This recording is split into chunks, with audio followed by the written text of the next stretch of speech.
Envoyer des messages aux prospects, est-ce du harcèlement? Beaucoup de personnes font une confusion entre le suivi commercial et le harcèlement commercial. Pourtant, il y a une différence importante entre les deux thèmes et grâce à cette chronique, vous éviterez de commettre les mêmes erreurs prochainement.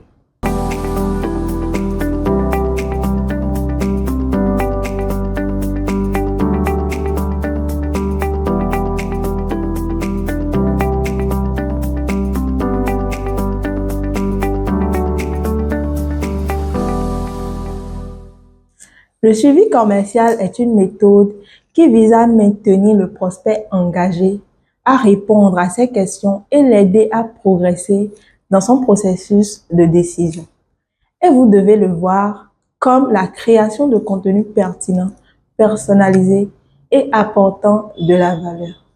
Cela peut inclure des infos supplémentaires, des orientations ou des offres, tout en respectant une fréquence donnée, un suivi régulier qui s'adapte aux besoins du prospect avec une approche professionnelle, respectueuse et axée sur la résolution de problèmes. Un exemple simple pour tous ceux qui ont des applications commerciales sur leur téléphone, vous pouvez remarquer une fréquence respectée de messages pour rappeler à la clientèle les offres, les services ou autres de l'entreprise. Cela n'est donc pas du harcèlement commercial, mais plutôt un suivi respectant tous les critères professionnels.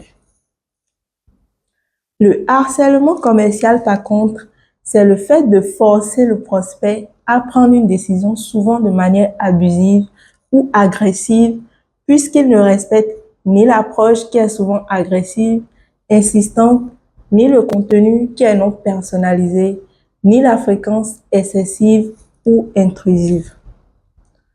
Tout ceci pour dire qu'il est important de trouver l'équilibre entre le suivi commercial pour ne pas tomber dans le harcèlement commercial et avec la méthode du suivi commercial, vous augmenterez vos chances de conclure une vente sans pour autant harceler votre prospect.